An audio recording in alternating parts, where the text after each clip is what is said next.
नमस्कार दोस्तों, स्वागत है आप सभी का हमारे YouTube चैनल एग्जाम गुरु में। साइंस बायोलॉजी का चैप्टर नंबर 14 है। इसमें पढ़ेंगे पाचन ग्रंथियां। पहले वीडियो में पाचन अंगों के बारे में डिटेल से पढ़ लिया था। अब इस वीडियो में पाचन ग्रंथियों के बारे में डिटेल से पढ़ेंगे। पाचन ग्रंथियां, इसमें फर्स्ट पॉइंट है पाचन ग्रंथि 3 प्रकार की होती है। कौन कौन सी होती है? फर्स्ट होती है लार ग्रंथि, सेकंड है यकृत ग्रंथि, थर्ड है अग्नाशय ग्रंथि। अब लार ग्रंथि के बारे में डिटेल से पढ़ेंगे। इसमें फर्स्ट पॉइंट है मानव शरीर में 3 जोड़ी लार ग्रंथियां पाई जाती है। मानव शरीर में कितनी जोड़ी लार ग्रंथियां पाई जाती है? 3 जोड़ी लार ग्रंथियां पाई जाती है। फर्स्ट है सबलिंगुअल ग्रंथि, सेकंड है सब मैक्सिलरी ग्रंथि, थर्ड है पेरोटिड ग्रंथि। इनके बारे में हम डिटेल से पढ़ेंगे। सबलिंगुअल ग्रंथि, ये ग्रंथि जीभ के दोनों ओर एक एक पाई जाती है, यानी कि जो हमारी जीभ होती है उनके साइड की तरफ ये एक एक पाई जाती है, सबलिंगुअल ग्रंथि। अगली है सब मैक्सिलरी ग्रंथि, ये ग्रंथि निचले जबड़े के बीच में उपस्थित मैक्सिला अस्थि के दोनों ओर एक एक पाई जाती है, यानी कि जो हमारा निचला जबड़ा है उसमें एक अस्थि पाई जाती है, मैक्सिला अस्थि, उसके दोनों साइड में एक एक पाई जाती है, सब मैक्सिलरी ग्रंथि। अगली है पेरोटिड ग्रंथि, ये ग्रंथि दोनों जबड़ों के संधि स्थल पर पाई जाती है, यानी कि जो ऊपरी जबड़ा और निचला जबड़ा है उनके जो संधि स्थल है वहां पर पेरोटिड ग्रंथि पाई जाती है। अब पढ़ेंगे लार ग्रंथि के कार्य। इसमें फर्स्ट पॉइंट है लार का कार्य भोजन में मिलकर उसे लुगदी के रूप में बनाना होता है। क्या कार्य होता है लार का? भोजन में मिलकर उसे लुगदी के रूप में बनाता है। अगला है लार में टाइलिन तथा लाइसोजाइम एंजाइम पाए जाते हैं। लार में कौन से एंजाइम पाए जाते हैं? टाइलिन तथा लाइसोजाइम। अगला पॉइंट है लार में 99% जल तथा 1% एंजाइम पाए जाते हैं। सेकंड है यकृत ग्रंथि, इसमें फर्स्ट पॉइंट है यकृत मानव शरीर की सबसे बड़ी ग्रंथि है। एग्जाम में ऐसे क्वेश्चन आ सकता है, यानी कि मानव शरीर की सबसे बड़ी ग्रंथि कौन सी है? वो यकृत ग्रंथि होती है। अगला पॉइंट है यकृत उदर गुहा में डायफ्राम से कुछ पीछे की ओर स्थित रहता है, यानी कि यकृत ग्रंथि है जो उदर गुहा में डायफ्राम के कुछ पीछे की ओर स्थित होती है।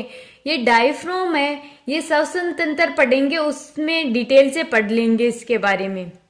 अगला पॉइंट है यकृत भूरे गुलाबी रंग का होता है, यानी कि यकृत ग्रंथि का कलर भूरे गुलाबी रंग का होता है। अगला पॉइंट है यकृत के चारों ओर पेरिटोनियम झिल्ली का आवरण पाया जाता है। एग्जाम की दृष्टि से इंपॉर्टेंट पॉइंट है यकृत के चारों ओर किस झिल्ली का आवरण पाया जाता है?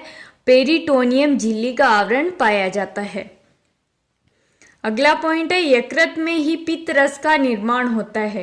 ये भी एग्जाम की दृष्टि से मोस्ट है, और ये पित्त रस पित्ताशय में इकट्ठा होता है, यानी कि इस पित्त रस का निर्माण तो यकृत के द्वारा होता है और ये पित्त रस पित्ताशय में इकट्ठा होता है। अगला है यकृत ग्रंथि के कार्य। इसमें फर्स्ट है यकृत की कोशिकाएं अतिरिक्त ग्लूकोज को ग्लाइकोजन में बदलकर संचित करती है, यानी कि हमारे शरीर के अंदर अतिरिक्त यानी अधिक ग्लूकोज हो जाए तो यकृत के द्वारा उसे ग्लाइकोजन में परिवर्तित करता है और फिर उसको स्टोर कर लेता है। अगला पॉइंट है यकृत एमिनो अम्लों को पायरुविक अम्ल तथा अमोनिया में बदल देता है, यानी कि यकृत के द्वारा जो हमारे शरीर में एमिनो अम्ल होते हैं उनको पायरुविक अम्ल तथा अमोनिया में बदलता है और ये क्रिया डीएमिनेशन कहलाती है। अगला पॉइंट है यकृत यूरिया का निर्माण करती है, यानी कि यकृत के द्वारा अमोनिया का निर्माण होता है, तो अमोनिया से फिर ये यूरिया का निर्माण कर देता है। अगला पॉइंट है, यकृत के द्वारा विटामिन ए का संश्लेषण तथा विटामिन ए, सी, डी का संचय करता है। यानी कि यकृत के द्वारा विटामिन ए का निर्माण किया जाता है तथा विटामिन ए, सी, डी ये शरीर में उपस्थित होते हैं, उनको स्टोर कर लेता है। अगला पॉइंट है, यकृत फाइब्रिनोजन नामक प्रोटीन का निर्माण करती है। एग्जाम की दृष्टि से इंपॉर्टेंट पॉइंट है, यकृत फाइब्रिनोजन नामक प्रोटीन का निर्माण करती है, जो रक्त का थक्का बनाने में सहायक होती है। अगली ग्रंथि है अग्नाशय ग्रंथि। इसमें फर्स्ट पॉइंट है, अग्नाशय ग्रंथि एक मिश्रित ग्रंथि है। इसमें अगला पॉइंट है, यह ग्रंथि अंतःस्रावी तथा बहिःस्रावी दोनों प्रकार की होती है। यानी कि ये मानव शरीर की एकमात्र ऐसी ग्रंथि है जो अंतःस्रावी भी है और बहिःस्रावी भी है। अगला पॉइंट है, अग्नाशय ग्रंथि में बहिःस्रावी ग्रंथि से अग्नाशय रस का स्रावण किया जाता है।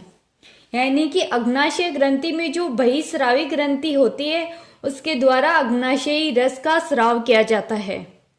अगला पॉइंट है, इस अग्नाशयी रस में पाचक एंजाइम पाए जाते हैं। अग्नाशयी रस में कौन से एंजाइम पाए जाते हैं? पाचक एंजाइम पाए जाते हैं। अगला पॉइंट है, अग्नाशय की कुछ कोशिकाएं समूह के रूप में व्यवस्थित होती है, जिन्हें लैंगरहैंस की द्वीप कहते हैं। लैंगरहैंस की द्वीप कहते हैं, यानी कि लैंगरहैंस द्वीप की कोशिकाएं कहते हैं।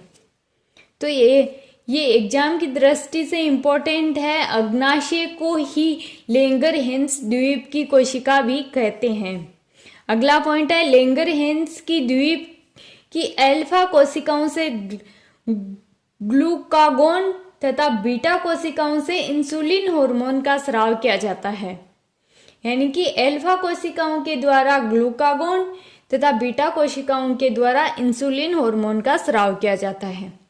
अगला पॉइंट है, ग्लूकागोन तथा इंसुलिन हार्मोन सीधे ही रक्त में मिल जाते हैं, जिस कारण ये अग्नाशयी अंतःस्रावी ग्रंथि के रूप में कार्य करता है। अगला पॉइंट है, ग्लूकागोन तथा इंसुलिन हार्मोन मिलकर रक्त में शर्करा की मात्रा को नियंत्रित करता है। यानी कि ग्लूकागोन हार्मोन तथा इंसुलिन हार्मोन रक्त में जो शर्करा होती है, शुगर की मात्रा को नियंत्रित रखता है तथा इसके अल्प स्राव से, यानी कि इस इंसुलिन हार्मोन या ग्लूकागोन हार्मोन के थोड़े कम स्राव के कारण मधुमेह रोग हो जाता है।